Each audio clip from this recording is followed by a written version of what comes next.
Hi, I'm Abby Krisner with Promo West, live here today with Nikki Sixx, musician, author, fashion designer. A few things, yeah. Radio host. I can't even Yeah. think of all the things I'm probably missing with that. Yeah. Well, thank you for taking some time Thanks, to talk of with course, us today. of course. How's it going? Oh, it's good, and we're happy that you're in town. I did Yeah. want to talk to you about the new book, which Yeah. I devoured. It was so awesome. Thank you So, very much. Thank you. I love writing. It's a very exciting for me to do as a creative endeavor. You certainly have a knack for the social media too, like the Twitter stuff, and Yeah. you have your radio show, which gives you an outlet to talk to your fans all the time. Do you ever worry that that's going to inhibit the diary writing that you clearly have a knack for? No, it's a totally different thing. I mean, it's short snippets like Twitter and even Facebook. Kind of keeps it short. Even in creating blogs and stuff, there is sort of an end to it where it's only so long. Where when you're working on a book, you're working with hundreds of pages, and you can change subjects a lot and wrap back around. What I like about Twitter and Facebook and used to like about MySpace is you can say things that the rest of the world wouldn't say, and you get instant feedback on it, and you can let people run with it and debate about it. And I think that's what's kind of missing. I think a lot of artists are extremely safe and very worried about upsetting the apple cart, and where in my world, I think that if you're not knocking over apple carts, you really shouldn't even be out there. And you need to be doing stuff. And I think it's important to be able to allow people to hate you. Take the risk. Take a risk, I mean, imagine rock and roll if it always was nice. It wouldn't be rock and roll. Wouldn't be rock and roll, but that's the problem we have right now. Absolutely. Yeah. The book is very different from the Heroin Diaries. Yes. How would you describe the focus of This Is Gonna Hurt?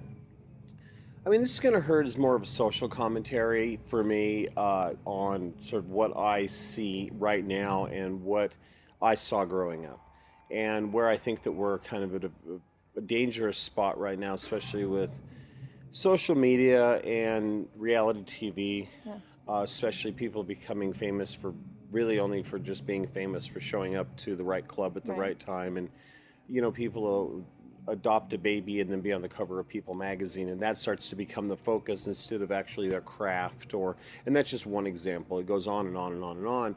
And I think that young kids especially, and I do focus more on young kids because I think that you have to keep educating people on what's coming, and if you don't, they're just going to buy into the bullshit, right?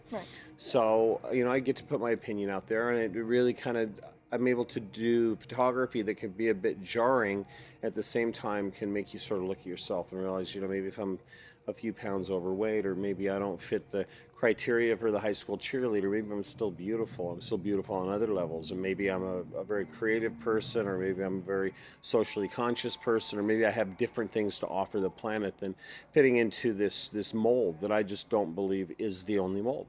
I love that answer. Yeah, thanks.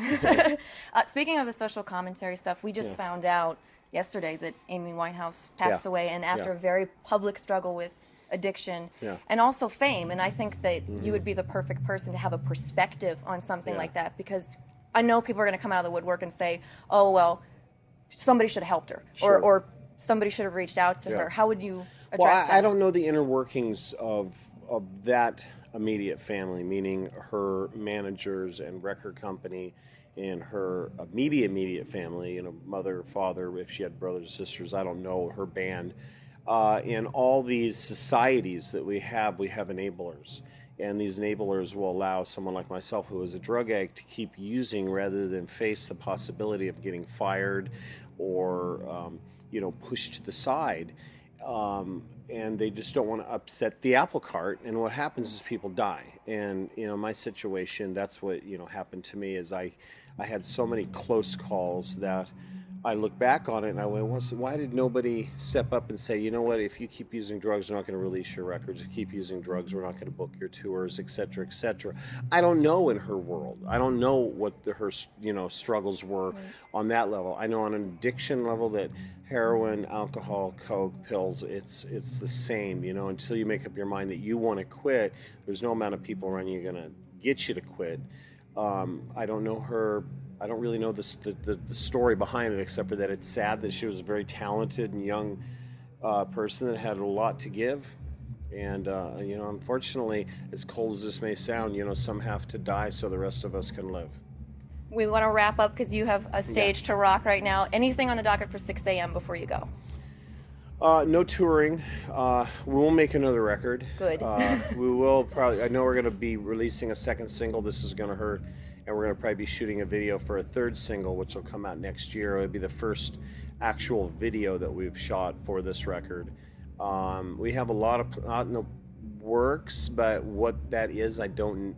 I haven't. Just see where it goes. It's just playing it little by little. There's so many offers to tour and stuff, and I'm out with Mötley, and DJ's doing Guns N' Roses stuff, and James is producing. And the closest I could see something happening might be next year sometime if we were going to play. And even at that, I don't know. We might start working on a new record by then. So we'll see. We love the art. We don't necessarily love to have to fit into a format. So we're just playing it by ear. Good. Well, we're looking forward to that.